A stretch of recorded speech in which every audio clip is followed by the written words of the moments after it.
Corona ടൈമിൽ വരെ എല്ലാ ഫേംസും അല്ലെങ്കിൽ എല്ലാ ഇൻഡസ്ട്രീസും അടച്ചുപൂട്ടിയപ്പോഴും വളർന്നുകൊണ്ടിരുന്ന അല്ലെങ്കിൽ പ്രവർത്തിച്ചുകൊണ്ടിരുന്ന സ്ഥാപനമാണ് ഹോസ്പിറ്റൽ എന്ന് പറയുന്നത്. പലർക്കും ഒരു ഡൗട്ടാണ്, ഹോസ്പിറ്റൽ അഡ്മിനിസ്ട്രേഷൻ പഠിച്ചു കഴിഞ്ഞിട്ടുണ്ടെങ്കിൽ നമുക്ക് ജോലി കിട്ടുമോ കിട്ടൂലേ, നമ്മൾ ഈ ഒരു കോഴ്സിന്റെ ഫീ കൊടുത്തു, ആ ഫീ നമുക്ക് മുതലാവൂലേ, അങ്ങനത്തെ ഡൗട്ടും കാര്യങ്ങളൊക്കെ ഒരുപാട് പേർക്കുണ്ട്. ഹോസ്പിറ്റൽ എന്താണ്, ഡേ ടു ഡേ വളർന്നുകൊണ്ടിരിക്കുന്ന ഒരു ഫേമാണ്. അതുകൊണ്ട് തന്നെ അതിനകത്തുള്ള ജോലി സാധ്യതകൾ വളർന്നുകൊണ്ടിരിക്കുക. ഒരുപാട് ഓപ്പർച്യൂണിറ്റീസ് വരുന്നുണ്ട്. നമുക്ക് ഒരുപാട് ഡിപ്പാർട്ട്മെന്റുകളിൽ വർക്ക് ചെയ്യാനായിട്ട് പറ്റുന്നുണ്ട്. ഫ്രണ്ട് ഡെസ്ക് മുതൽ, അതായത് ഫ്രണ്ട് ഓഫീസ് ഡിപ്പാർട്ട്മെന്റ് മുതൽ നമുക്ക് HR എക്സിക്യൂട്ടീവ്, അതുപോലെ ക്വാളിറ്റി ഡിപ്പാർട്ട്മെന്റ്, അതുപോലെ materials and purchase department, finance departments, അതുപോലെ ഒരുപാട് ഡിപ്പാർട്ട്മെന്റുകൾ വരുന്നുണ്ട്. അതിലെല്ലാം നമുക്ക് വർക്ക് ചെയ്യാനായിട്ട് പറ്റും.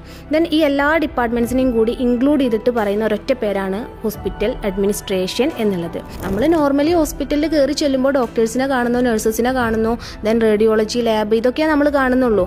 ഇത് മാത്രമല്ലാതെ ആ ഒരു ഹോസ്പിറ്റലിന് ബാക്കിൽ ഇതുപോലും ഒരുപാട് ഡിപ്പാർട്ട്മെന്റുകൾ വരുന്നുണ്ട്. ഇത്തരം ഡിപ്പാർട്ട്മെന്റ്സിലേക്ക് നമുക്ക് ജോലി സാധ്യതകളും ഡേ ടു ഡേ വളർന്നുകൊണ്ടിരിക്കുകയാണ്. ദെൻ അങ്ങനെ ജോലിക്ക് കയറാൻ താല്പര്യമുള്ളവർക്ക് ഈ ഒരു കോഴ്സ് എന്താണ്, ഭയങ്കര ബെനിഫിറ്റ്സ് ആണ്. അല്ലെങ്കിൽ നമുക്ക് അങ്ങനെ ഒരു ഹോസ്പിറ്റൽ ഫേമിനകത്ത് വർക്ക് ചെയ്യണം എന്നുണ്ടെങ്കിൽ എന്തുകൊണ്ടും എടുക്കാൻ പറ്റുന്ന ഒരു കോഴ്സാണ് ഹോസ്പിറ്റൽ അഡ്മിനിസ്ട്രേഷൻ എന്ന് പറയുന്നത്.